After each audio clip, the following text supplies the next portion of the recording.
মায়া ছোট্ট একটা শব্দ, কিন্তু এর ওজন অনেক বেশি। মানুষ যখন কারো প্রতি মায়ায় পড়ে, তখন সে শুধু একজন মানুষকে ভালোবাসে না, সে তার হাসি, তার কথা, তার অভ্যাস, তার উপস্থিতি সব কিছুর সঙ্গে জড়িয়ে যায়। একসময় সেই মানুষটা ছাড়া একটা দিনও কল্পনা করা যায় না। সকালে ঘুম ভাঙার পর প্রথম চিন্তা, রাতে ঘুমানোর আগে শেষ চিন্তা, সব কিছুতেই সে থাকে। কিন্তু জীবন সবসময় গল্পের মতো হয় না। যাকে নিজের পৃথিবী ভেবেছিলাম, একদিন সেই দূরে চলে যায়। হয়তো কোনো ঝগড়া হয়নি, কোনো বড় কারণও ছিল না, তবুও দূরত্ব তৈরি হয়েছে। আর তখন বুঝতে পারি, ভালোবাসা হারানোর চেয়ে মায়া কাটানো অনেক বেশি কঠিন।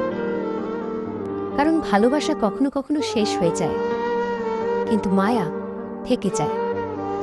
তার পুরনো মেসেজগুলো, একসাথে কাটানো মুহূর্তগুলো, তার কণ্ঠস্বর, তার দেওয়া ছোট ছোট স্মৃতি, সবকিছু বারবার মনে পড়ে। মন চায় ভুলে যেতে, কিন্তু হৃদয় ভুলতে দেয় না। প্রতিদিন নিজেকে বুঝাই সে আর আমার নয়। তবুও কোনো গান শুনলে, কোনো রাস্তা দিয়ে হাঁটলে, কোনো পরিচিত গন্ধ পেলে মনে পড়ে যায় তার কথা। সবচেয়ে বেশি কষ্ট তখনই হয় যখন বুঝতে পারি আমি এখনো তার জন্য অপেক্ষা করছি, অথচ সে অনেক দূর চলে গেছে। মায়া মানুষকে দুর্বল করে দেয় না, মায়া মানুষকে স্মৃতির বন্দি করে দেয়। যার জন্য একসময় সবকিছু করতে পারতাম, আজ সে আমার জীবনে নেই, কিন্তু তার রেখে যাওয়া স্মৃতিগুলো এখনো আমার সঙ্গে আছে। কখনো কখনো মনে হয়, যদি মায়া না থাকতে তাহলে হয়তো এত কষ্টও থাকতো না। কিন্তু আবার ভাবি, এই মায়ার কারণেই তো কিছু সুন্দর মুহূর্ত পেয়েছিলাম।